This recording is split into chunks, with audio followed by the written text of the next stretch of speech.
Assalamualaikum warahmatullahi wabarakatuh. Bismillahirrahmanirrahim. Hamdan wa thana'an laka ya Allah, salatan wa salaman laka ya Habibullah, wa ala alika wa ashabika ya khair halkillah, laka ya Rasulullah wa li jami' man ittaba'a dinaka ya Habibullah, haqiqatan min ladun Adam la yaumil qiyamah.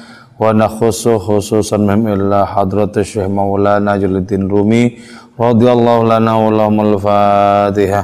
A'udzu billahi minasyaitonir rajim. Bismillahirrahmanirrahim. Alhamdulillahirabbil alamin arrahmanir rahim maliki yaumiddin. Iyyaka na'budu wa iyyaka nasta'in ihdinas siratal mustaqim. Siratal ladzina an'amta 'alaihim ghairil maghdubi 'alaihim waladdallin. Amin.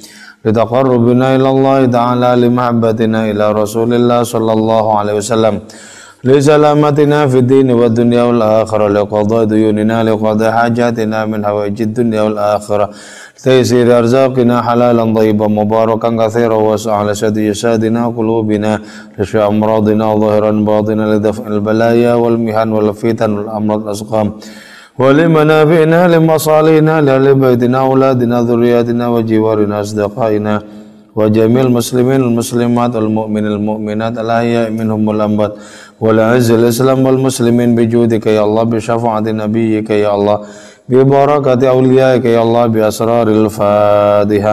أعوذ بالله من الشيطان الرجيم. بسم الله الرحمن الرحيم. الحمد لله رب العالمين الرحمن الرحيم مالك يوم الدين.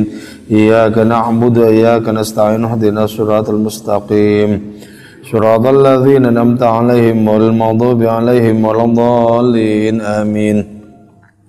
قال المصنف رحمه الله تعالى ونفعنا بعلومه وأمدنا بأسراره وفاض علينا من بركاته وبكم آمين.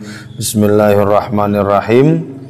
Kita sekarang akan mengkaji kitab Rubaiyat bait 123 dan selanjutnya.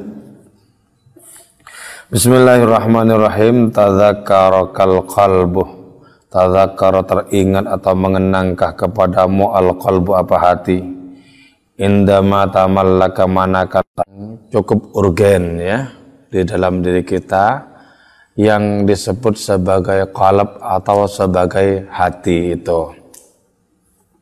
Nah, hati itu memiliki nuansa rohani tersendiri ya.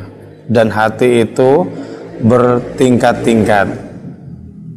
Jadi banaitu fi jawfifni adama sadran wa fi sadri qalban wa fil qalbi fuadan dan seterusnya itu.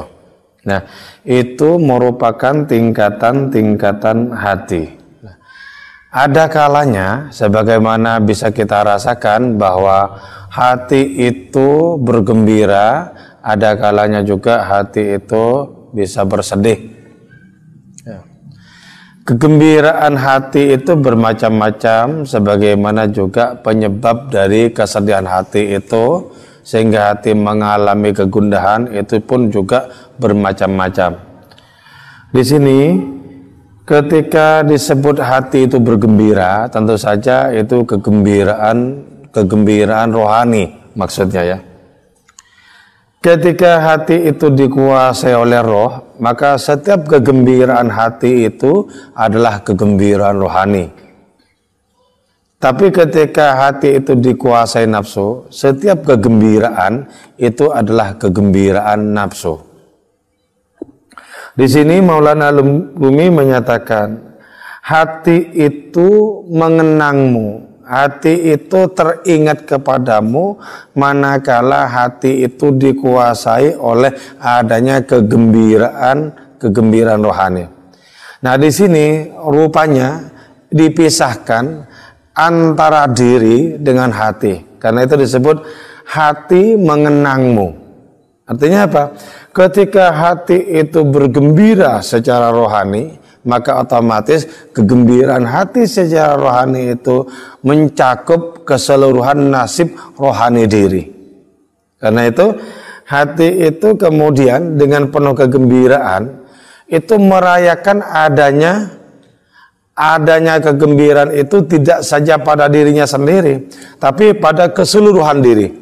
Begini ya, kalau orang itu mengalami kegembiraan, maka orang itu serasa mengalami nikmat pada seluruh anggota tubuhnya. Jadi seakan-akan rambut itu bisa menari-nari. Jadi seakan-akan bulu kuduk itu menari-nari. Semuanya diluapi dengan adanya kegembiraan. Adanya kegembiraan. Nah, kegembiraan ini asal usulnya dari mana? Asal usulnya itu dari hati. Ketika hati itu mendapatkan makanannya, mendapatkan hidangannya. Hidangan hati yang dikuasai oleh ruh adalah segala kebaikan. Kalau kita mengerjakan kebaikan dan kita bergembira karena itu menunjukkan bahwa hati kita itu sedang dikuasai oleh ruh kita. Dan roh kita itu adalah bayang-bayang yang nyata dari tajalli Allah Subhanahu wa ta'ala. Jadi karena itu, gembirakan hati kita secara rohani. Maka kegembiraan itu bisa meluap kepada keseluruhan diri kita. Jadi pusatnya itu di hati. Nah, bagaimana hati ini bisa bergembira? Maka langkah kita adalah bagaimana memenangkan pertarungan roh terhadap nafsu di dalam hati. Jadi hati itu merupakan medan pertarungan antara roh dan nafsu. Ya, karena roh itu merupakan simbol, merupakan kekuatan dari segala kebaikan, maka kita harus berpihak kepada roh dalam pertarungan itu. Bagaimana berpihak kepada roh? Beri roh itu makanan yang bisa menguatkan, bisa mengukuhkan. Apakah makanan roh? Setiap kebaikan itu adalah makanan bagi roh. Jadi beri makanan. Sementara makanan nafsu itu jangan dikasihkan. Apa makanan nafsu? Setiap serong, setiap sesat, setiap keburukan, setiap kelalaian, itu semua merupakan makanan nafsu. Jadi jangan dikasih pakan itu. Biar makin lama makin lemes, pingsan. Jadi orang yang keburukannya lemes itu ya. Orang ini kebaikannya akan menjadi bergas, menjadi semangat, menjadi dahsyat, menjadi kuat, menjadi hebat. Tapi kalau kebalikannya ya, maka roh ini yang nanti lunglai, roh ini yang nanti kelenger. Itu saat dimana ketika nafsu itu berada di puncak kekuatannya, di puncak kekuasaannya. Jadi ini menggambarkan, baris pertama di bait ini menggambarkan tentang hati yang bergembira karena dikuasai oleh ruh, dan ruh di situ mendapatkan banyak sekali makanan lezat yang berupa kebaikan-kebaikan itu. Jadi karena itu gini ya, jangan dipancing-pancing. Nafsu yang sedang loyo, lunglai itu jangan dipancing-pancing, kasih pakan. Itu nanti bisa melonjak lagi. Contoh begini ya. Coba kalian ngaji misalnya ngantuk. Ngaji itu ngantuk misalnya. Terus dialihkan hatimu kepada sesuatu yang nafsumu suka. Itu bisa hilang ngantuknya loh. Bisa hilang ngantuknya. Jadi orang itu menjadi loyo rohnya, kebaikannya, ya, menjadi loyo. Itu salah satu sisi dari kehidupan orang itu, dari kehidupan kita juga. Nah, loyonya roh itu bisa membangkitkan semangatnya nafsu. Coba kalau pikiran ngantuk, langsung kenang segala sesuatu yang pernah dimakan oleh nafsumu dan dilahap oleh nafsumu, kenang baik-baik, itu akan muncul nanti, hilang ngantuknya. Konkretnya beginilah, konkretnya ya. Kalian ngaji ngantuk, terus taruh di depan kalian perempuan cantik, hilang ngantuknya, ya, hilang. Kenapa? Nafsunya melompat langsung. Sementara ketika hati itu dikuasai oleh roh, orang menjadi girang dengan kebaikan. Karena itu bisa digambarkan ketika orang menghadap kepada Allah Ta'ala dengan ibadah itu, orang bisa mengalami semangat dan kegembiraan cinta. Jadi seperti berhadapan-hadapan dengan kekasih itu, bergembira. Nah, kapankah kita bisa mengalami seperti itu? Ketika hati itu dikuasai oleh cinta ilahi, kita bisa begitu. Makanya lantas ada ya orang itu yang memiliki kemampuan sampai belasan hari itu tidak tidur. Itu ada. Ada yang bahkan bertahun-tahun itu tidak tidur. Jadi apa yang dialami oleh Mbah Malik Purwokerto 3 tahun tidak tidur. Tapi masuk dalam kemabukan sholawat kepada Kanjeng Rasul 3 tahun. Terus apa yang dialami Habib Abdurrahman Assegaf 33 tidak tidur. Itu kan berarti apa? Ada kegembiraan luar biasa yang menjadikan energi itu berlipat-lipat. Ngantuk misalnya, orang ngantuk lemes, coba langsung suruh ngitung uang dan itu diberikan uangnya. Kalau cuma ngitung tok tetap lemes. Langsung ini hitungan Pak, diambil kamu aja. Itu bisa 1, 2 semangat lagi itu. Jadi, nah karena itu kenali baik-baik makanan hati kita selama ini apa makanan hati kita itu? Kebaikan atau keburukan? Atau khalatu amalan sholihan wa akhara sayyi'ah, mencampur-campur, kadang baik kadang buruk begitu. Jadi makanannya itu apa?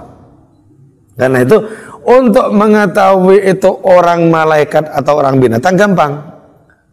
Kalau dikasih makanan malaikat itu beruga senang, oh orang malaikat itu. Tapi kalau dikasih makanan binatang kemudian lahap, itu orang binatang. Jadi gampang, tinggal tentukan makanan di situ. Apa yang dilahapi berarti orang itu adalah orang sesuai dengan apa yang dilahapi, yang dimakan itu. Jadi kata Maulana Rumi begitu. Untuk kau tahu apakah orang itu binatang atau malaikat tidak sulit sebenarnya. Coba kasih pakan binatang. Termasuk pakan binatang itu apa? Pangkat, jabatan, uang, dan lain semacamnya itu loh. Itu makanan binatang gitu. Jadi kalau dikasih itu kemudian berlomba-lomba, kemudian berlari saling rebut, binatang. Tapi kalau dikasih kebaikan kemudian semangat sekali, penuh dengan aura cinta, malaikat itu. Jadi kita bisa mendeteksi diri kita lebih condong ke binatang atau ke malaikat, bisa kita deteksi. Jadi apa kegembiraan kita selama ini dalam hidup ini, apa kegembiraan kita, kan gitu ya. Jadi orang yang kegandrungannya itu kepada makanan, minuman, tempat tinggal dan semacamnya, ya ulaika kal an'am. Jadi kegandrungan kita itu apa sekarang kan? Jadi kita tahu bahwa kita mungkin setengah malaikat, mungkin setengah binatang, atau lebih dekat kepada watak binatang, atau lebih dekat kepada watak malaikat. Nah, terus wallahi ma syariba dzalikat qaldah. Hati itu tidak menenggak minuman dalam kendi itu, wasabahu. Tapi hati itu menuangkan. Artinya apa dituangkan? Kegembiraan di dalam hati itu tidak hanya untuk hati itu sendiri, tapi dibagikan kepada sekujur tubuh, kepada seluruh jiwa diberikan. Sehingga yang mengalami kegembiraan itu tidak saja hati, tapi semua seperti sedang berbunga-bunga. Jadi dari hati muncul kegembiraan, meluap kemudian kepada seluruh diri kita, kepada seluruh anggota tubuh kita meluap. Jadi sumbernya hati, kan itu kelola hati dengan baik sehingga bisa menghasilkan kegembiraan, menghasilkan taman bunga, menghasilkan kenikmatan, kemudian itu dibagi-bagikan kepada seluruh anggota tubuh. Kalau itu masih meluap, nanti dibagi-bagikan kepada orang lain itu kegembiraan itu. Nah di situ kita paham kemudian Nabi kenapa mengajak umat manusia dengan penuh kasih sayang, itu karena kegembiraan beliau itu meluap-luap. Kegembiraan ilahi itu. Dan karena meluap-luap kegembiraan ilahi pada diri beliau, maka tidak ada pamrih sedikit pun. nggak ada pamrihnya. Apa? Kegembiraan itu di atas segala pamrih sudah. Nah, kalau ada pamrihnya itu kesenangan nafsu, ada pamrihnya itu. Jadi masih ada dimensi nafsu di situ. Karena itu pamrih masih muncul. Walaupun tidak setiap pamrih itu buruk, tidak. Jadi ada orang memiliki pamrih dan pamrih itu tidak buruk. Misalnya semangat menyembah Allah Ta'ala untuk kesenangan di dunia ini dan di akhirat nanti. Itu pamrih, tapi nggak buruk. Artinya apa? Bukan perkara dosa itu. Ada orang semangat mendekat kepada Allah agar terhindar dari malapetaka dunia dan akhirat. Itu pamrih, tapi itu nggak masalah. Nggak apa-apa. Tapi yang di atas pamrih itu masih ada tingkatan-tingkatan yang lain. Di atas pamrih itu. Misalnya orang mengabdi kepada Allah karena cinta, atau orang mengabdi kepada Allah Ta'ala dengan basic ma'rifat, itu sudah hilang pamrihnya. Oke, ra'al qalbu nafsahu min dunika jasadan mayyitan. Ra'a melihat al-qalbu apa hati nafsahu kepada dirinya itu qalb min dunika tanpa engkau jasadan mayyitan kepada jasad yang mati. Ya. Jadi kalau hati itu hanya merasakan kegembiraan sendiri saja, tanpa meluap, tanpa dibagi-bagi, sungguh kalau begitu apa bedanya antara hati itu dengan jasad yang mati? Ya, tanda bahwa hati itu hidup, kegembiraannya meluap, sehingga orang bisa merasakan keikhlasan orang lain, bisa merasakan adanya kesucian hati orang lain. Nah, itu karena hati itu memiliki kegembiraan dan itu meluap-luap. Meluap. Sebagaimana tadi dikatakan, wasabahu dituangkan itu. Maka tidak boleh tidak ketika hati itu bergembira, dia ingin bagian dari kita, keseluruhan dari kita itu bergembira. Jadi tidak saja proyek untuk dirinya sendiri, tapi juga untuk segala sesuatu di luarnya. Makin kuat kegembiraan itu, makin kuat pula dibagi-bagikan kepada sesama. Dibagi-bagikan ke sesama. Itu berarti apa? Berarti sumber dari kebahagiaan itu begitu deras. Jadi bagi-bagikan. Wadzalika jazaa'u man farra minar ruh. Wadzalika adapun hal itu jasad dan mayitan itu jazaa'u man ialah balasan orang farra yang lari itu man minar ruh dari roh. Jadi ketika hati itu hanya hidup untuk dirinya sendiri, berarti hati itu sudah lari dari cengkraman roh. Sementara kebahagiaan hati, keunggulan hati, kemuliaan hati itu harus di dalam kuasa roh. Jadi kalau hati itu ditinggalkan oleh roh, kalau hati itu kabur dari roh, maka hati itu dijengkram oleh nafsu. Jadi, tapi ketika hati itu dikuasai oleh roh, maka roh itu kemudian membagi-bagikan kebahagiaan kepada apapun yang berada di luar hati itu dalam diri kita. Nah karena itu ya kita belajar dalam hidup ini, kalau bergembira jangan dimonopoli. Kalau bergembira itu bagi-bagikan dengan sesama. Termasuk mau memonopoli gembira itu adalah mengkapling surga untuk dirinya atau golongannya saja. Jadi itu maunya memonopoli surga. Nah, itu nggak benar tuh. Tanda bahwa hati orang itu tidak sahih. Kalau sudah mulai monopoli itu. Sebab kalau hati itu sehat, pasti itu ingin bagi-bagi kegembiraan. Kalau hati itu sehat. Nah, kalau hati tidak sehat, maka muncul adanya monopoli itu. Nah, monopoli itu merupakan kerja nafsu. Jadi, walaupun atas nama agama, atas nama kapling surga, tapi dengan cara monopoli, sesungguhnya itu berarti orang dikuasai oleh nafsunya sendiri. Di monopoli. Jadi, kalau sudah monopoli seperti itu, adakah cinta yang sejati? Tidak ada. Sebab cinta itu ditakdirkan untuk berbagi. Terus adakah di situ kasih sayang? Tidak ada. Jadi kalau sudah judulnya monopoli, pastikan itu nafsu yang keruh sedang menguasai seseorang. Nah, dalam konteks ini pula wa may yuqashuha nafsihi faulaika humul muflihun. Kikir itu kan monopoli. Jadi ini hanya untuk aku. Jangan sampai ada selainku merasakan monopoli. Al-Quran mengatakan orang yang diselamatkan dari kekikiran dirinya, maka orang itu adalah orang yang beruntung. Jadi bebas dari cengkraman monopoli yang disemburkan oleh nafsu. Bebas. Coba sahabat Ansor bagaimana ketika kedatangan sahabat Muhajirin, mereka memberikan apa saja termasuk yang sebenarnya sedang mereka butuhkan. Wa yu'thiruna ala anfusihim walau kana bihim khassasah. Jadi diberikan walaupun mereka butuh. Itu tidak mudah loh ya, hanya orang-orang yang bersih bisa begitu. Jadi memberikan sesuatu yang sesungguhnya masih kita butuhkan, itu nggak mudah. Biasanya kan yang biasa kita lakukan itu memberikan sebagian dari karunia, dan sebagian itu kecil. Sebagian itu kecil. Jadi kalau masih kita perlukan, rasanya sulit itu. Rasanya sulit.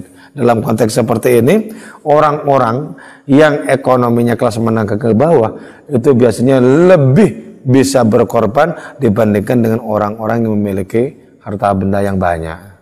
Jadi orang yang hidupnya pas-pasan, kadang dapat penghasilan, kadang tidak, itu biasanya lebih pasrah untuk berbagi dibandingkan dengan orang yang ekonominya mulai mapan.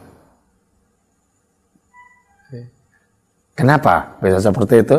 Sebab orang yang ekonominya mulai mapan itu sudah merasa memiliki. Kalau sudah merasa memiliki, akan menjadi lebih sulit untuk berbagi.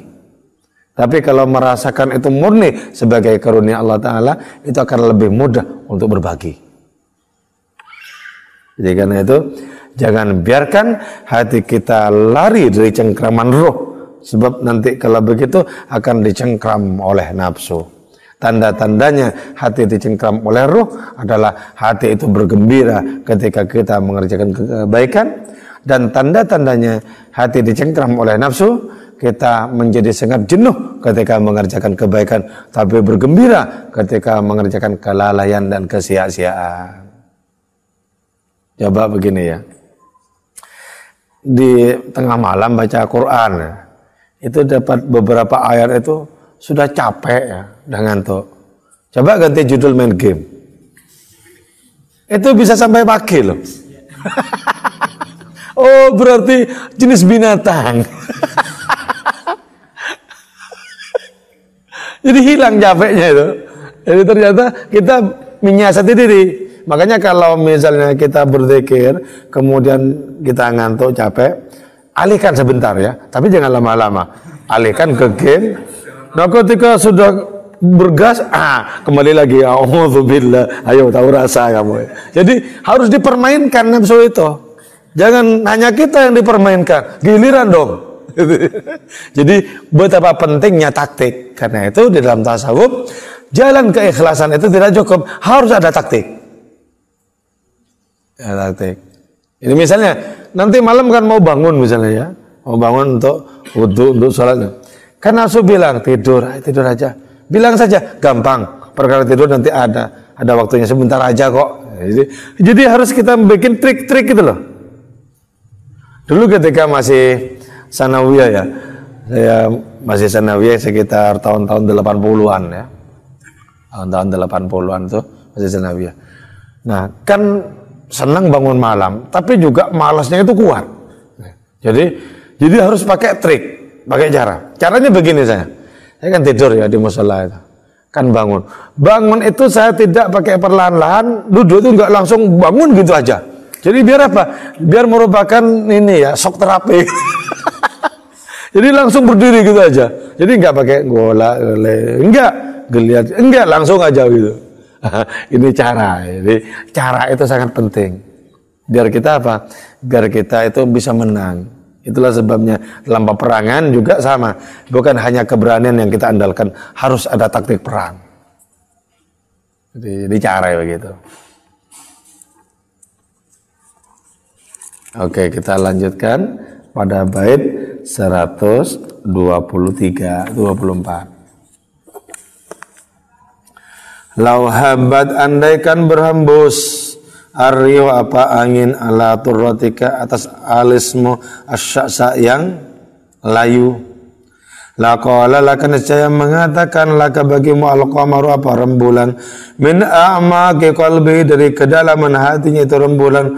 Qala baqa'uka sangat lama baqa'uka apa kelanggenganmu. Faya man wahai orang tusdi yang menyodorkan engkau li bagiku hanosa kepada nasihat lau dhaqa andaikan merasakan kolbuka hatimu ma terhadap satu zuktu yang merasakan aku la dhahil taniscaya lalai engkau wa nasitan dan lupa engkau hanosa kepada nasihat. Andaikan angin itu berhembus dan menerpa alismu yang kusut. Jadi ada istilah alis ya. Di dalam puisinya Maulana Rumi itu ada istilah alis, ada istilah pipi, ada istilah rambut, ada istilah tai lalat dan lain semacamnya. Istilah-istilah itu, idiom-idiom itu menunjuk kepada komponen-komponen cinta. Jadi, andaikan angin itu berhembus dan menerpa alismu yang kusut. Jadi, alis yang kusut itu apa? Itu merupakan simbol bagi seorang yang tidak urus tentang dirinya karena hatinya dicengkram oleh cinta sehingga yang terbayang adalah wajah kekasih. Jadi kalau masih necis-necis itu ya, itu belum total dalam cinta itu. Masih memikirkan dirinya sendiri. Kira-kira pantas enggak, mau berangkat enggak. Jadi masih ngaca dan lain semacamnya itu belum total. Dia berpikir dirinya sendiri bukan berpikir kekasih itu. Jadi andaikan angin itu berhembus dan menerpa alismu yang kusut, maka rembulan itu akan berkata kepadamu dari kedalaman hatinya, talabaqauka, langgengmu itu abadi, kau akan mengalami keabadian, kau akan mengalami hidup yang selamanya. Jadi rembulan di sini, idiom rembulan itu juga sama merupakan bagian dari komponen-komponen di dalam sebutan cinta itu. Jadi angin berhembus menerpa alismu yang kusut, maka rembulan akan berkata kepadamu, wahai kekasih yang alisnya kusut diterpa angin. Rembulan akan mengatakan di kedalaman hatinya, betapa engkau sudah sampai di keabadian. Jadi ketika orang itu dikuasai oleh cinta, yang dalam konteks ini pasti cinta keilahian. Orang dikuasai oleh cinta, orang itu kusut penampilannya karena orang itu lebih banyak begadang mengurusi gejolak hati penuh cinta itu, sehingga dirinya kelihatan pucat, alitnya kusut ya. Ketika diterpa oleh angin itu menciptakan adanya keindahan yang luar biasa, sehingga bahkan rembulan itu pun juga iri terhadap keindahan seorang kekasih yang alisnya kusut. Jadi gini ya, maksudnya kalau orang itu rohani cemerlang, bulan itu merasa malu dan iri. Makanya dalam puisi yang lain Maulana Rumi mengatakan, engkau yang begadang sepanjang malam karena kobaran api cinta dalam dirimu. Di pagi hari wajahmu pucat, tapi wajah pucatmu itu membuat malu matahari dan rembulan. Jadi kan itu kita harus belajar begadang ya, walaupun cintanya belum ada. Jadi minimal begadangnya dulu ada. Sebab tidak pantas seorang pecinta itu tidur di sore hari. Minimal begadangnya dulu. Nanti tinggal cintanya semoga menyusul. Kalau belum ada kekasihnya, bikin imajinasi yang sangat bagus tentang kekasih itu. Katakan bahwa cintaku ini adalah cinta platonik. Sebab kalau cinta platonik tidak harus ada orangnya, kan itu. Ini cinta yang berkelas. Jadi ini gambarannya. Alis yang kusut ini gambaran tentang seorang pecinta, gambaran juga tentang seorang kekasih, gambaran tentang adanya hati yang membara. Itu gambaran. Karena itu kemudian dipuji oleh rembulan. Biarpun kusut, tapi rembulan turun tangan untuk memujinya. Jadi karena itu orang yang rohani cemerlang sampai sekarang, malaikat tetap bersujud kepada orang itu. sebagai wujud ta'zim mereka kepada orang yang jiwanya cemerlang. Tetap. Jadi karena itu orang yang rohani cemerlang, dialah pangeran kehidupan, dialah raja kehidupan. Melampaui apa? Melampaui raja-raja dunia ini. Tuhanku, kata Syekh Wajah Abdullah Ansari, ya, ketika aku berhasrat kepadamu, terpukau kepadamu, akulah raja di atas raja dunia, mahkota di atas kepalaku. Jadi ketika orang itu sudah tertarik hatinya kepada Allah Ta'ala, dia merasakan di atas raja-raja dunia. Kenapa? Raja-raja dunia itu belum tentu memiliki cinta.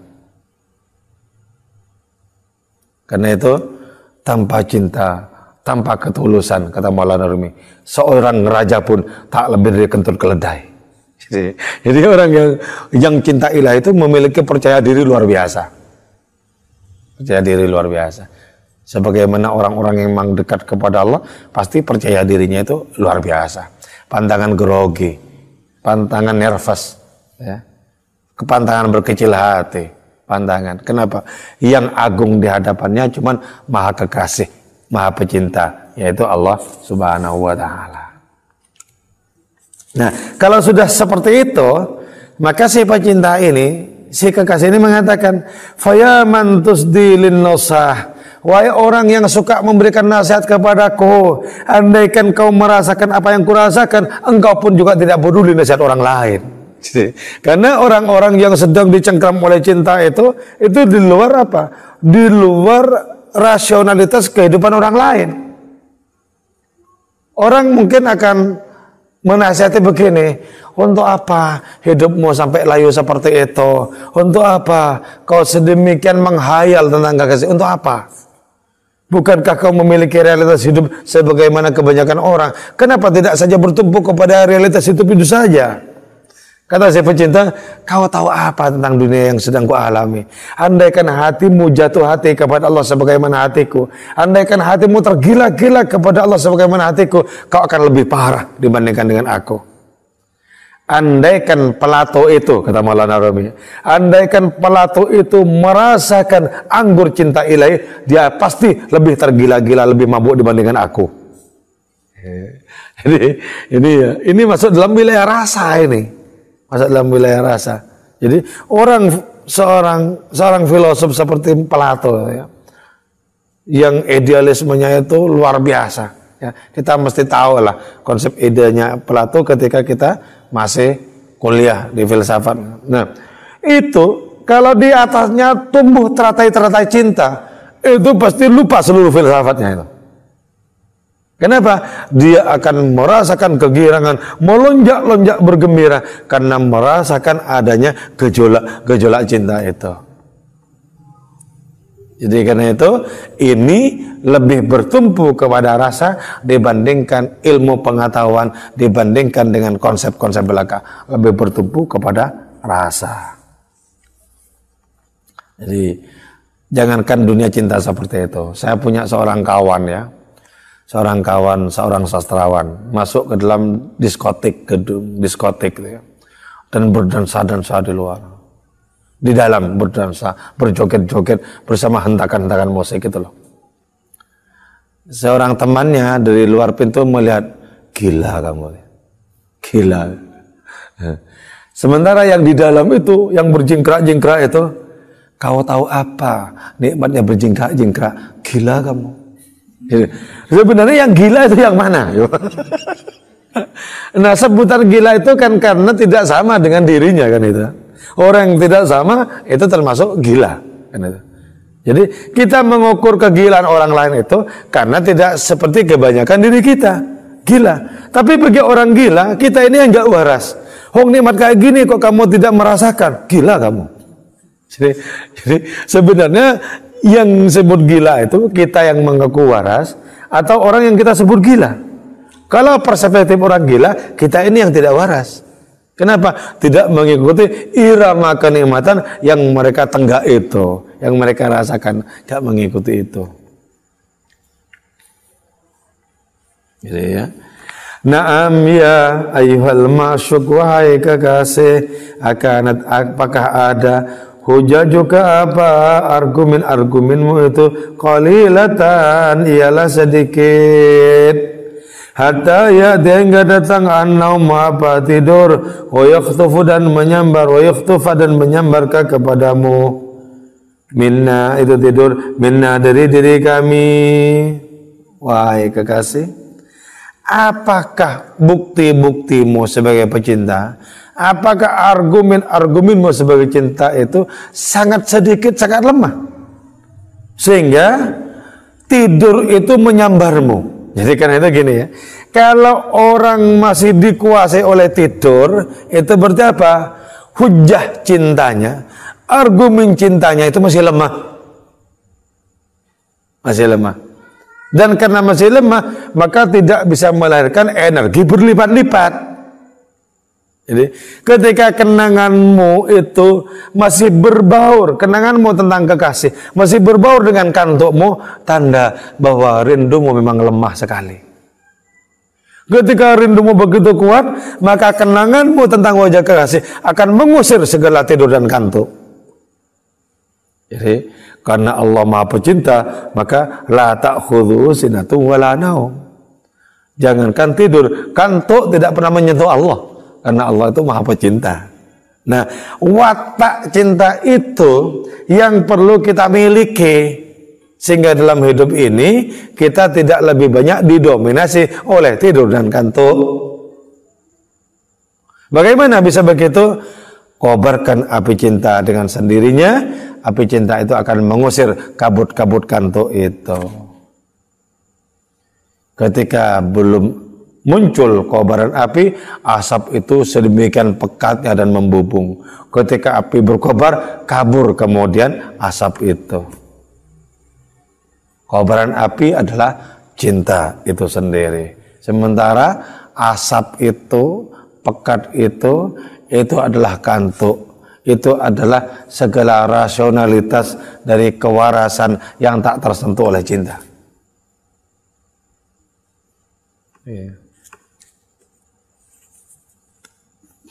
Ya thayyiban nafsi, wahai orang yang harum jiwanya, fasaqulu maka akan mengatakan aku hatta sehari sehingga waktu sahur nanti, waila betapa celaka min ainaika narjisatain, dari dua matamu yang narsis, an-naisatain yang gampang ngantuk itu.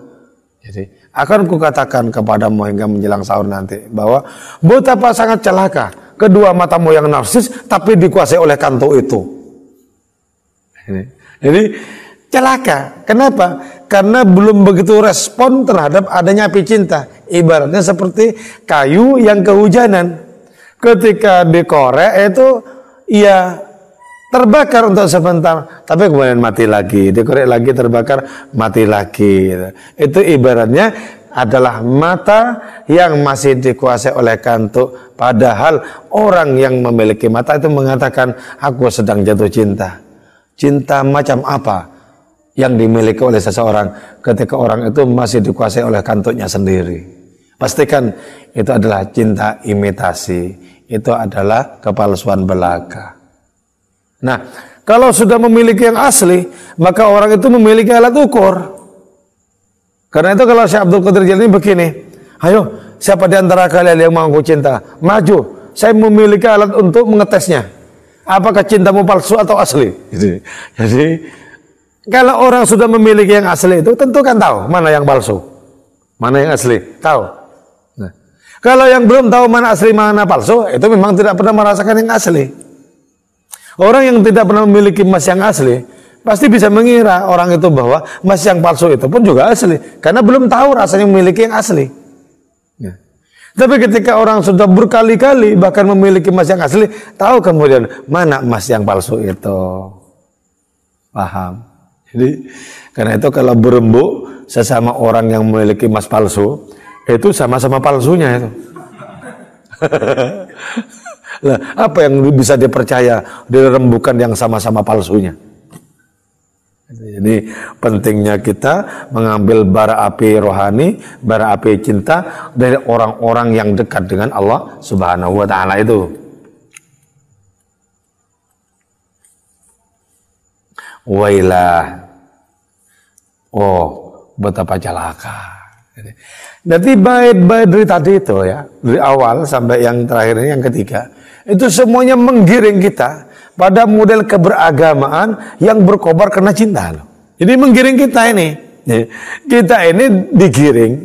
Itu ada enggak dampaknya sehingga kita merasakan walaupun hanya sedikit saja dari kobaran cinta itu, atau tak berdampak apa-apa. Nah, ini penting untuk senantiasa kita kukuhkan di dalam diri kita. Sehingga penggiringan-penggiringan yang dilakukan oleh Maulana Rumi itu ada dampaknya di dalam keberagamaan diri kita, dalam spiritualitas diri kita. Harus ada. Kalau tidak, kalau tidak itu berarti Maulana Rumi bersungguh-sungguh dengan penuh ketulusan, ternyata tak memiliki efek apa-apa. Tak memiliki efek apa-apa. Jadi karena itu kalau kita memiliki istiqdat, memiliki kesiapan untuk bisa menerima, maka kita akan menjadi lebih matang lagi di dalam merasakan bait-bait puisi ini. Puisiku seperti roti Mesir yang sangat lezat, santaplah ia selagi masih hangat. Jadi puisi beliau itu beliau katakan seperti roti Mesir yang nikmat. Nah, selagi masih hangat, santap itu. Dari mana datangnya kenikmatan puisi itu?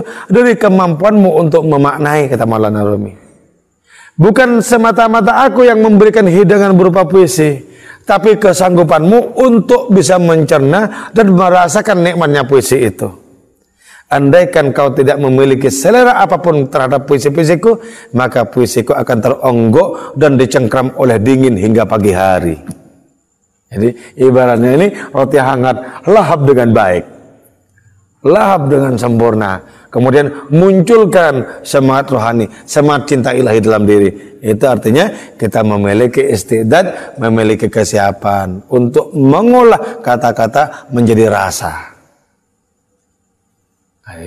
Karena itu bagaimana kita mendengarkan puisi, kemudian tergetar, dari getaran itu kita olah menjadi kekuatan rohani. Nah, ini bahasa puisi dipilih karena bahasa puisi itu bisa memiliki impresi yang lebih besar dibandingkan dengan bahasa prosa. Jadi, ini kan sebenarnya bisa dijelaskan dengan bahasa prosa. Puisi-puisi tadi. Kenapa dipilih bahasa ungkap bernama puisi? Itu semata-mata agar para pembaca itu mengalami keterpengaruhan gitu loh. Mengalami keterpengaruhan.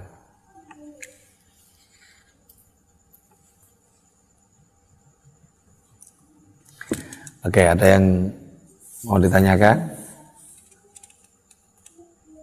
Ya, kita setelah memahami ini tinggal berdoa, berharap semoga dijadikan oleh Allah Ta'ala sebagai amal, sebagai pengalaman rohani yang menjadikan sisa hidup kita menjadi semakin asyik dengan Allah Subhanahu Wa Ta'ala.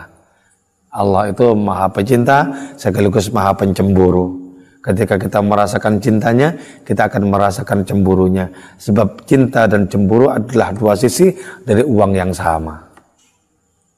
Dan itu sudah dialami oleh para kekasih Allah Ta'ala dari kalangan para rasul, para nabi, para sufi, dan para wali. Oke, amin. Ya mujibas sailin.